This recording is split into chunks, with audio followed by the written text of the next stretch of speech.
찬송가 363장을 찬송하면서 2024년 7월 17일 수요일 아침 새벽기도회를 시작하겠습니다. 찬송가 363장 내가 깊은 곳에서 찬송하겠습니다. 내가 깊은 곳에서 주를 불러 아뢰니 주여 나의 간구를 들어주심 바라고 보좌 앞에 나가니 은혜 내려주소서. 주가 죄를 살피면 누가 능히 서리요. 오직 주만 모든 죄 용서하여 주시니 주님 앞에 떨면서 용서하심 빕니다. 파수꾼이 새벽을 기다리고 바라듯 나의 영혼 주님만 간절하게 바라네. 이스라엘 백성아 주를 바라보아라.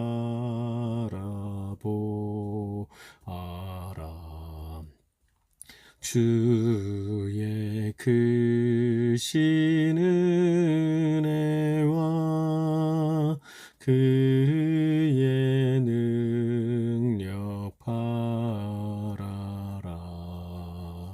주의 깊은 은총에 우리 구원이 있으니 변함없는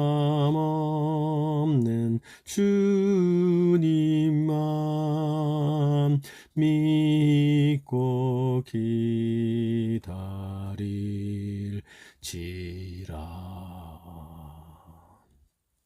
아멘. 오늘 함께 여러분과 나눌 하나님의 말씀은 구약성경 예레미야서 33장 1절부터 13절까지의 말씀을 여러분과 함께 나누도록 하겠습니다. 예레미야 33장 1절에서부터 13절까지의 말씀을 한 절씩 나누어서 읽습니다. 제가 먼저 1절 말씀을 읽습니다. 예레미야가 아직 시위대 뜰에 갇혀 있을 때에 여호와의 말씀이 그에게 두 번째로 임하니라. 이르시되 이를 행하시는 여호와, 그것을 만들며 성취하시는 여호와, 그의 이름을 여호와라 하느니가 이와 같이 이르시도다. 너는 내게 부르짖으라. 내가 내게 응답하겠고 내가 알지 못하는 크고 은밀한 일을 내게 보이리라. 이스라엘의 하나님 여호와께서 말씀하시니라. 무리가 이 성읍의 가옥과 유다 왕궁을 헐어서 갈대아인의 참호와 칼을 대항하여 싸우려 하였으나 내가 나의 노여움과 분함으로 그들을 죽이고 그들의 시체로 이 성을 채우게 하였나니 이는 그들의 모든 악행으로 말미암아 나의 얼굴을 가리어 이 성을 돌아보지 아니하였음이라. 그러나 보라, 내가 이 성읍을 치료하며 고쳐 낫게 하고 평안과 진실이 풍성함을 그들에게 나타낼 것이며 내가 유다의 포로와 이스라엘의 포로를 돌아오게 하여 그들을 처음과 같이 세울 것이며 내가 그들을 내게 범한 그 모든 죄악에서 정하게 하며 그들이 내게 범하며 행한 모든 죄악을 사할 것이라. 이 성읍이 세계 열방 앞에서 나의 기쁜 이름이 될 것이며 찬송과 영광이 될 것이요 그들은 내가 이 백성에게 베푼 모든 복을 들을 것이요 내가 이 성읍에 베푼 모든 복과 모든 평안으로 말미암아 두려워하며 떨리라. 여호와께서 이와 같이 말씀하시니라.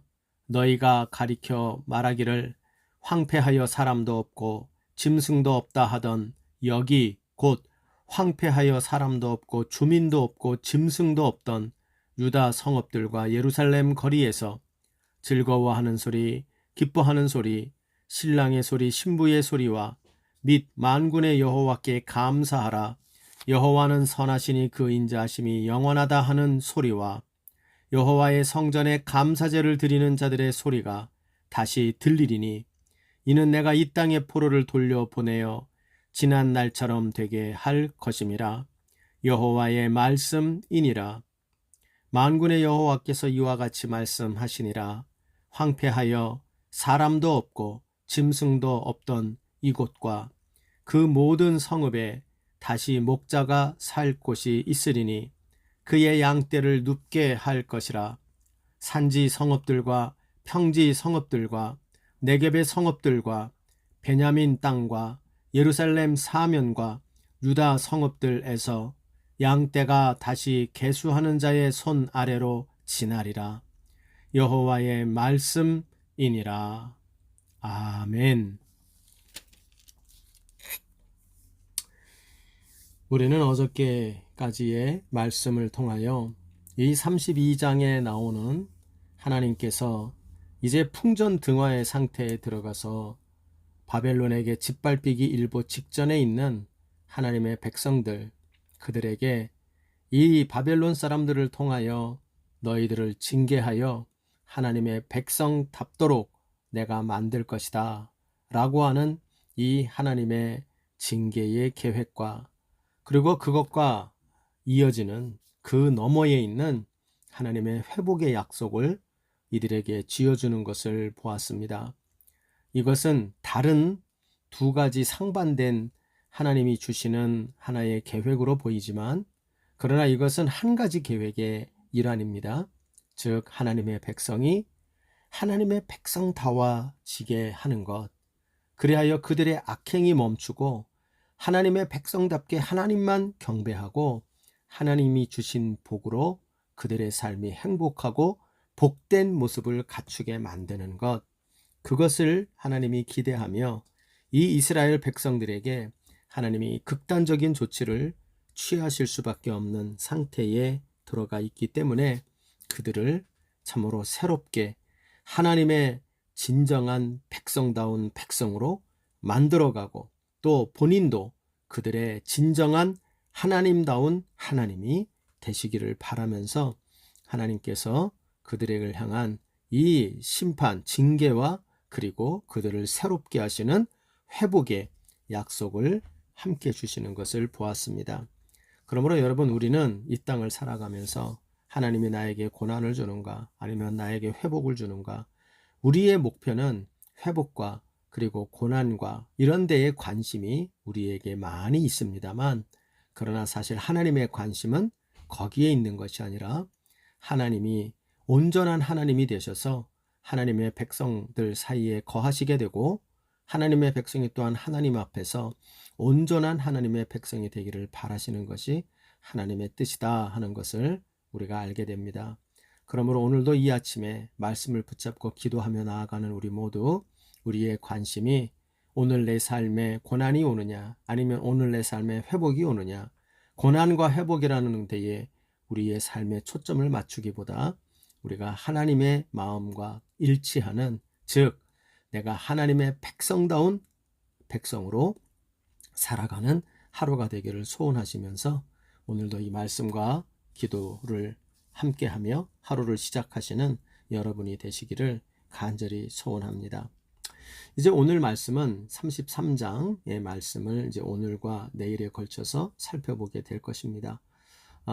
이미 앞에서 좀 말씀드렸습니다만 예레미야의 말씀 중에 30장부터 시작하는 33장까지의 4개의 장은 소위 말하는 회복의 책이다 라고 알려져 있는 그 모든 메시지의 초점이 하나님께서 회복게 하실 것이다 라고 하는 그 메시지를 중점적으로 선포하는 말씀들이 주어져 있습니다. 그러나 사실 그 회복의 메시지가 선포되고 있는 때이기는 하지만 그 때가 참 공교롭게도 참 하나님의 무시무시한 심판과 징계가 눈앞에 현실이 되고 있는 그러한 시대였던 것이죠.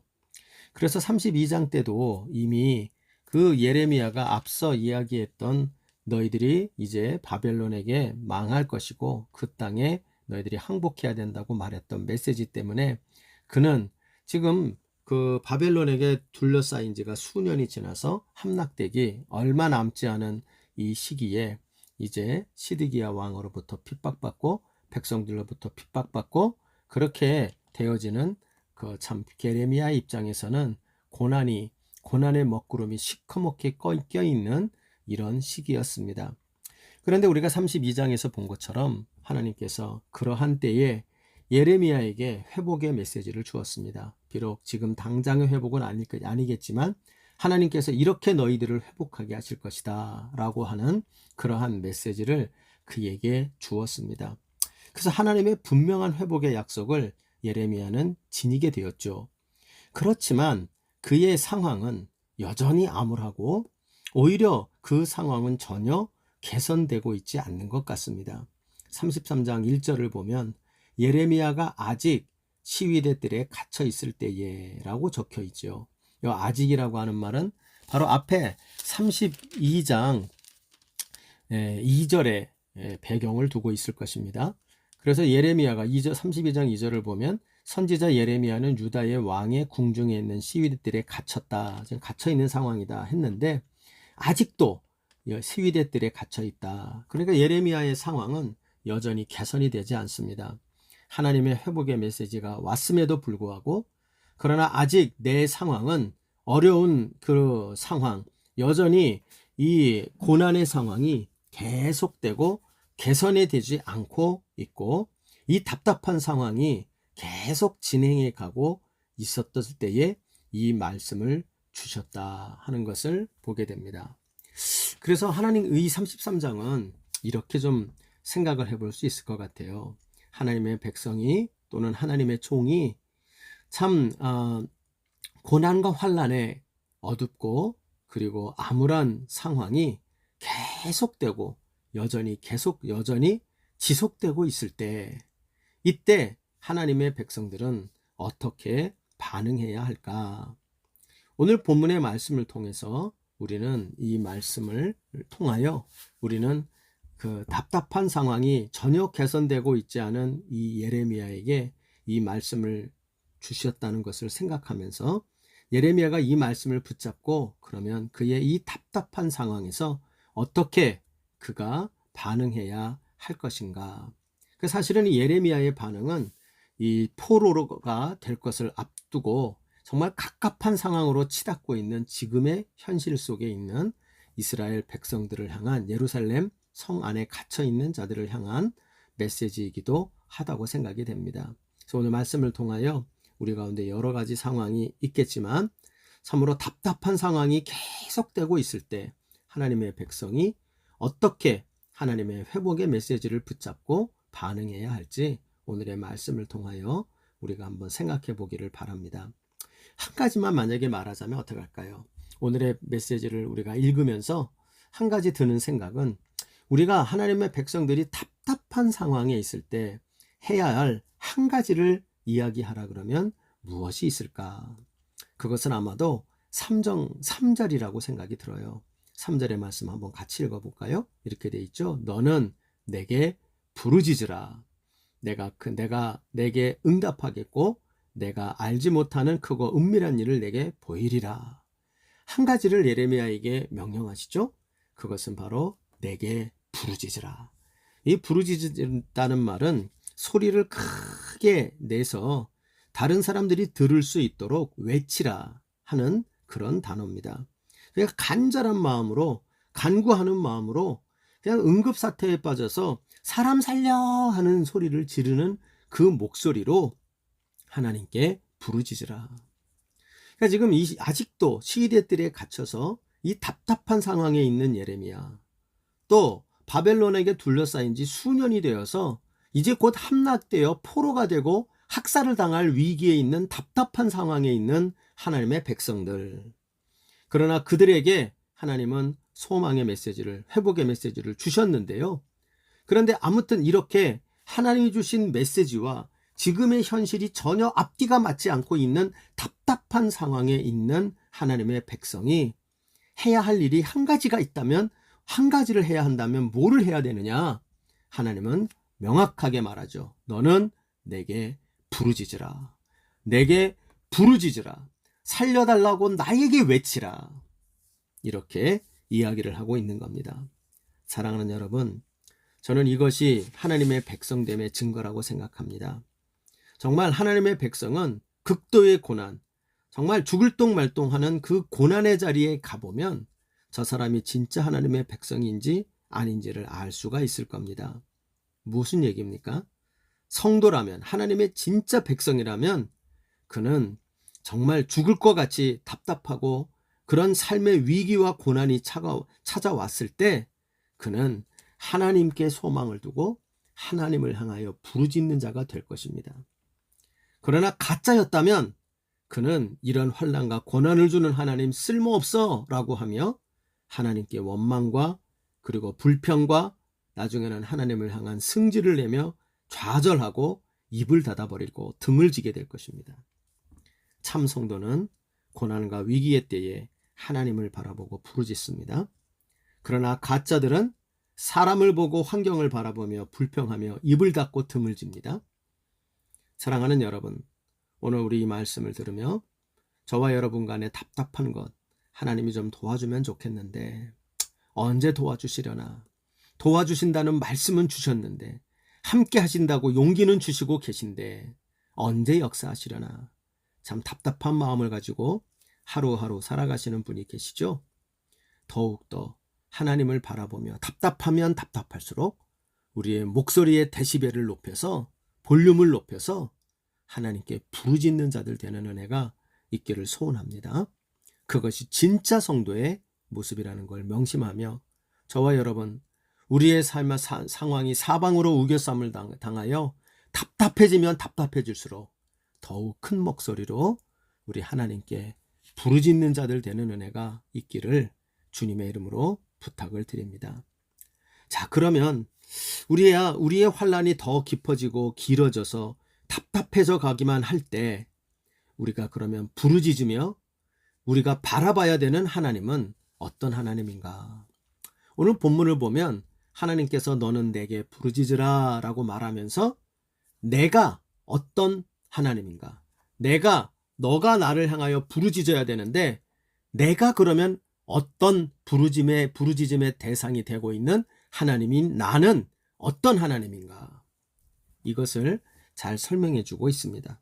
그래서 우리가 오늘 말씀으로 여러 가지 묵상할 수 있지만 우리가 정말 환난이 지속되며 답답한 상황으로 우리가 머물러 있을 때 부르짖으며 바라봐야 하는 하나님은 어떤 분이신지 오늘 말씀을 통하여 교훈받고 우리가 정말 때를 따라 부르짖으면서 이 말씀에 나타난 그 하나님을 향하여 우리가 전심으로 하나님의 백성답게 부르짖고 나아가는 우리가 되기를 간절히 바랍니다. 그러면 오늘 본문에 나오는 하나님이 스스로 자기를 보여주시는 그 하나님은 어떤 분이신가? 첫째로 그 하나님은 여전히 말씀하시는 살아계신 하나님입니다. 아멘. 맞습니다. 여러분, 이 내용은 1절 말씀을 보면 잘 나타나죠. 이렇게 적혀 있어요. 예레미야가 아직 시위대 뜰에 갇혀 있을 때에 아까 설명을 드렸죠. 예레미야의 상황이 여전히 개선이 되지 않습니다. 그리고 개선이 되지 않는 것만이 아니라 아마도 더 상황은 악화되고 있을 겁니다. 하나님이 나에게 말씀해 주고 계시고 회복을 운운해 주셨으면 상황도 좀 숨통이 트이게 해 주셔야 되는데 여전히 상황은 악화되어 있고 그 악화된 상황이 더욱더 지속되면서 답답함이 증가되고 더욱 답답해져 간 상황으로 가고 있습니다. 이런데 이때에 어떤 일이 벌어집니까? 그래서 계속 읽어보면 여호와의 말씀이 그에게로 두 번째로 임하니라. 이거 보니까 앞에 이미 얘기하셨죠. 이 내용이 이제 아마 32장의 내용이었던 걸로 보이는데요. 시위대 뜰에 갇히게 되었을 때 하나님이 그때 한번 이야기를 해주셨죠. 근데 상황이 개선이 되지 않고 더 악화됩니다. 더 답답해진 상황이 됩니다. 그런데 그때의 하나님이 두 번째로 또다시 하나님의 말씀이 그에게 임합니다. 여러분, 이것은 뭘 말합니까? 비록 상황이 악화되고 하나님 예레미야의 상황이 답답한 자리에 가고 있다 할지라도 상황이 악해지고 상황이 답답해지는 것은 하나님이 죽어 있고 하나님이 그 속에서 외면하고 계시는 것이 아니라는 겁니다. 하나님은 상황이 답답해지고 있을 때에도 여전히 살아계시고 또 예레미야의 곁에 함께하고 계시며 그의 귀에 대고 또 그의 마음 가운데 말씀으로 임재하시는 하나님이시라는 걸 보여줍니다. 다시 말하면 이것이 바로 상황이 어쩌하든 그리고 답답한 상황 속에서도 여전히 말씀하시는 하나님이시라는 겁니다. 여러분, 우리는 이 하나님이 이러한 분이시기 때문에 우리는 상황이 여전히 답답해져 간다 할지라도 하나님을 향하여 부르짖어야 하는 것입니다. 하나님은 답답한 상황 속에도 살아계십니다. 그리고 그 답답한 상황 속에서도 하나님은 우리 곁에 변함없이 계십니다. 그리고 그 속에서 우리의 상황에 관심을 두시고 그 답답한 상황 속에 있는 우리를 통해서도 하나님의 하실 일을 해나가시기 위하여 사용하시고 우리에게 말씀하여 주시는 하나님이십니다. 여러분, 이 하나님의 살아계심과 여전히 말씀하시고 나를 쓰시는 하나님을 찬양하면서 우리가 그 하나님께 대하여 부르짖는 자, 부르짖는 기도로 나아가는 그런 우리가 되어지기를 소망합니다. 우리 중에 어떤 분들을 보면 상황이 나아질 때는 하나님께 할렐루야 찬송하다가도 상황이 내가 바라는 만큼 개선되지 않고 답답한 상황이 지리하게 계속되다 보면 하나님께 대해서 마음이 식어버리고 영적으로 침체하게 되어 그래서 하나님을 찾는 것을 잊어버리게 되어지고 사람을 찾아 돌아다니고 쓸데없는데 이런데 저런데 기웃기웃거리고 예전에 예수 믿으면서 끊었던 세상 습관 다시 갖고 와서 술 먹고 담배 피고 또 이상한 데 돌아다니고 이렇게 하는 경우들을 봅니다. 그러면서 자기 스스로를 위안하죠. 하나님이 고쳐주지 않아서 이래. 나는 상황이 답답하기 때문에 이러고 있는 거야. 상황만 좋아지면 나는 이 상황을 멈출 거야. 스스로 자기 합리화를 시키지요. 그러나 여러분, 그게 아닙니다.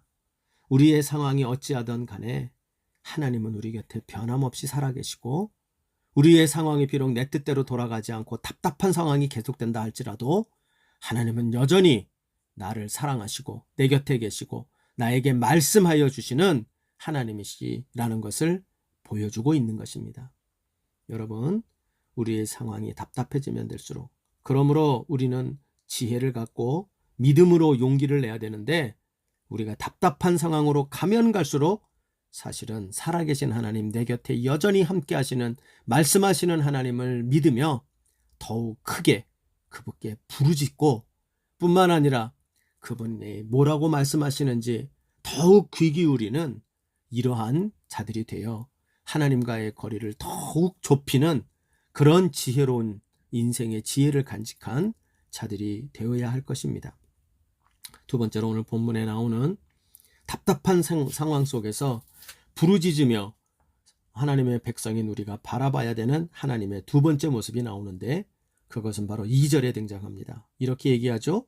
이를 행하시는 여호와, 그것을 만들어 성취하시는 여호와, 그의 이름을 여호와라 하는 이가 이와 같이 이르시도다. 지금 3절에 예레미야에게 부르짖으라고 이야기하시면서 그 부르짖기 전에 내가 어떤 자인지를 알고 나에게 부르짖으라고 합니다. 근데 그게 이제 2절에 선포가 되죠. 일을 행하는 여호와, 그것을 만들어 성취하는 여호와. 여기에 쓰이는 이 동사들이요, 사실은 성경학자들의 그 연구한 결과를 보면 이것이 창세기 1장에 나오는 그 여호와의 행하시는 일을 묘사할 때 나오는 단어들입니다. 그러므로 여기 나오는 행하다, 만들며 성취하다라는 단어는 단순한 얘기가 아니에요. 이건 창조입니다. 그러므로 이 2절에 자기를 소개하고 있는 하나님의 모습은 창조의 하나님이에요.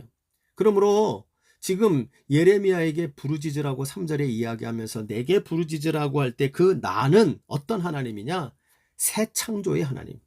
지금 여러분 창조됐던 이스라엘이 이제 철저히 짓밟히고 찢겨나가며 사방으로 포로가 되어 흩어지면서 이 민족이 멸살된 것 같아 보이죠?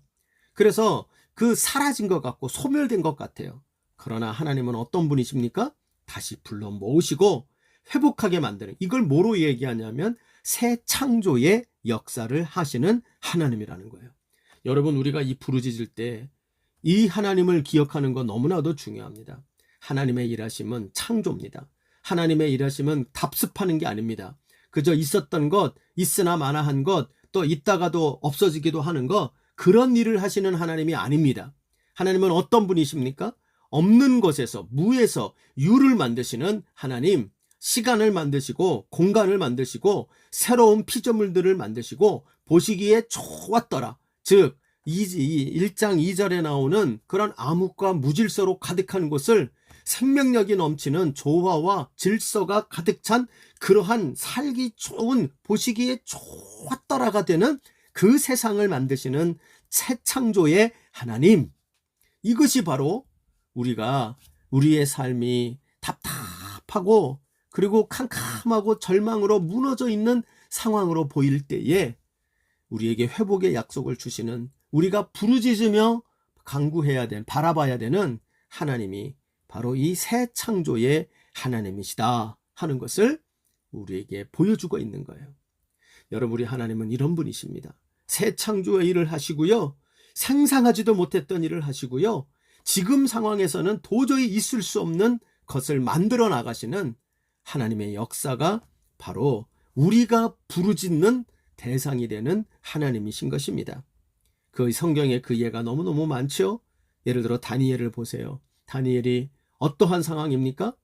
여기 지금 나오는 예레미야하고 비슷한 동시대의 사람이잖아요. 끌려가서 그가 바로 그의 삶이 핵폭탄에 맞아서 완전히 폐허가 된 것 같은, 그리하여 그 나라의 황간이 되어버리는 그러한 참혹한 인생이 망가진 자리에서, 그 자리에서 어떻게 만듭니까? 세상의 그 어떤 사람도 누리지 못했던 영광과 하나님께 큰 영광을 돌리는 놀라운 쓰임받는 인생으로 다니엘을 쓰시죠. 새 창조의 역사입니다.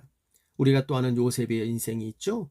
형제들에게 모함받고 미움받아 팔려가 목숨만 건진 그러나 그가 요셉 애굽으로 팔려가서 그곳에서 노예가 됐다가, 노예에서 죄수가 됐다가 완전히 망가져버리고 회생 불가능한 인생으로 보였던 그를 하나님이 다시 회복시키시는 새 창조의 역사를 일으키셔서 하나님께서 그 인생을 들어 이스라엘 백성들이 하나의 민족을, 하나의 가문에서 민족을 이루는 그러한 놀라운 하나님의 구원의 인큐베이터가 되는 인생으로 만들어 버리시지요.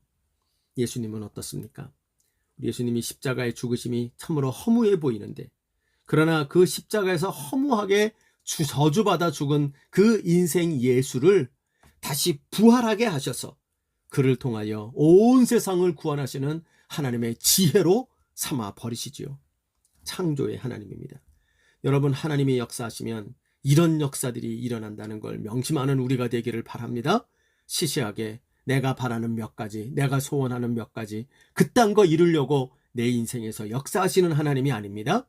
하나님은 어떤 분이에요? 지금 일을 행하시는 여호와, 만들어 성취하시는 여호와, 이름을 여호와라 하는 그 분이 일하시기 시작을 하면 새 창조의 역사, 상상하지도 못하고 꿈도 꾸지도 못했던 역사들이 펼쳐지는 것이 바로 하나님의 일하심이라는 걸 알게 돼요. 그러므로 여러분 예레미야에게 말하는 겁니다. 예레미야야, 낙심하지 마.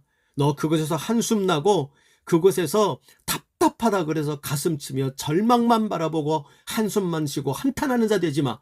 그 한탄을 내게 부르짖는 것으로 바꿔. 한탄하지 말고 부르짖어. 불평하지 말고 기도해. 그리고 원망하며 삐지지 말고 하나님을 찬양하며 예배하며 하나님께 향하여 부르짖는 자가 돼. 내가 응답할 것이야. 내가 새 창조의 역사를 이루어 갈 것이야. 여러분, 이런 역사가 예레미야에게만 있는 게 아니라 고난과 답답한 인생의 여정 속에서 하나님께 부르짖고 살아가는 우리 하나님의 백성 모두에게 이런 역사가 일어나는 은혜가 있을 줄 믿습니다. 여러분, 그 약속을 누려나가는 저와 여러분 되어지기를 바랍니다. 세 번째로, 성도가 깊은 절망의 답답한 먹구름 아래서 부르짖으며 바라봐야 될 하나님의 세 번째 모습이 바로 이제 6절 이후로 13절까지 아주 길고 그리고 구체적으로 그 내용이 등장합니다. 이것은 바로 뭘 말하냐면 하나님의 백성들을 향한 치료와 회복의 구체적인 일을 하시는 하나님이에요. 이 하나님을 바라봐야 돼요. 이걸 통하여 여러분, 하나님이 하시고자 하는 건 뭐냐? 하나님의 백성들이 하나님 안에서 하나님이 주신 복을 가지고 행복한 삶을 살기를 바라시는 하나님이에요. 그렇죠. 하나님으로 인하여 행복해지기를 소원하시는 하나님. 그 하나님을 바라보며 부르짖으라는 거예요. 그래서 오늘 본문의 말씀에 너는 부르짖으라 하시며 4절 5절에는 하나님께서 지금 이때에 왜 너희들이 간절히 부르짖어도 구원하지 않는지를 다시 한번 이야기하세요. 즉 5절을 가보면 이는 그들의 모든 악행으로 말미암아, 즉 하나님의 백성이라고 이야기하기에는 정말 봐줄 수 없는 그러한 그들의 하나님의 백성답지 못한 악한 모습들을 정리하기 위하여 내가 얼굴을 가리었다는 건 은혜를 거두었다는 겁니다. 은혜를 거두어서 이 성을 돌아보지 아니하였다. 그래서 너희들이 지금 이제 조만간 너희들을 애워싸고 있는 바벨론 군대로의 짓불패는 일이 생길 거야. 근데 말이야, 그게 끝이 아니야 라고 말하며 부르짖어야 될 이유를 이제부터 또 설명을 합니다. 6절부터 보면 이런 말을 하죠. 거기에 쭉 구체적인 얘기를 하는데 보라, 내가 이 성읍을 치료하고 고쳐 낫게 할 것이다. 치료하고 낫게 할 거라는 거예요. 그 다음 또 7절을 가보면 내가 유다의 포로와 이스라엘의 포로를 돌아오게 할 것이다. 또 8절을 가보면 내가 그들에 대한 내게 범한 모든 죄악에서 정하게, 깨끗하게, 정결하게 한다. 그리고 내게 범한 모든 죄를 사할 것이다. 9절을 가보면 이 성읍이 세계 열방 앞에서 나의 기쁜 이름이 될 것이고 찬송과 영광이 될 것이고 그들은 내가 이 백성에게 베푼 모든 복을 들을 것이다. 그렇죠. 아주 구체적인 회복의 모습을 이야기합니다. 이어지는 말씀에 계속 그 회복의 모습이 더 구체적으로 나오는데요. 10절 11절을 보면 여호와께서 이와 같이 말씀하시기를 너희가 가르쳐 말하기를 황폐하여 사람도 없고 짐승도 없다 하던 여기 곧 황폐하여 사람도 없고 주민도 없고 짐승도 없던 유다 성읍들과 예루살렘 거리에서 그 다음 보세요. 즐거워하는 소리, 기뻐하는 소리, 신랑과 신부의 소리, 그 다음 만군의 하나님 여호와께 감사하라 하는 예배드리는 소리, 그 다음 더 아래 내려가면 여호와의 성전에 감사대를 드리는 소리가 다시 들리리니, 그러니까 이 땅에 기쁨과 즐거워하며 하나님을 예배하며 그 안에서 하나님이 주신 복을 누리며 기뻐하는 모습이 나와요.